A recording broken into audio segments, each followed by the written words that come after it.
Much heat around this novel, a Booker winner nonetheless. And I can understand the perspectives from both sides, most carrying loads of presumption about what a reading experience should be. I prefer, so much as I can, to allow each book to speak to its purpose on its own terms, and then my reviews mark it to how well it was accomplished. To begin, I too was off-put by the novel's style at first.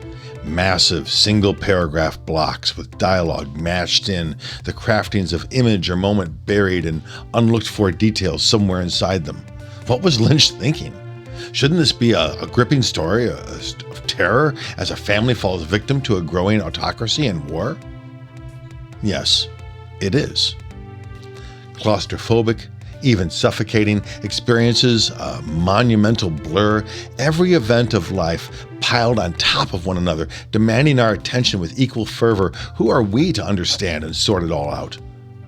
This sense of overwhelm, as so many of us experienced during the politics of the pandemic, is tripled here. In brief, this is as much a reading experience as it is a literary novel of plot and theme.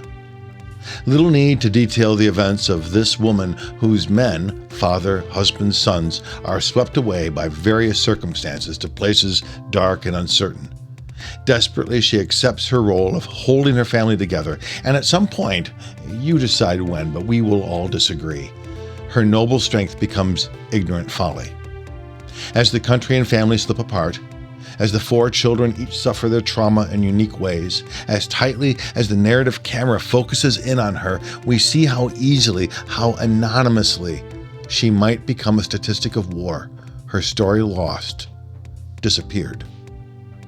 And this growing tension is absolutely relentless.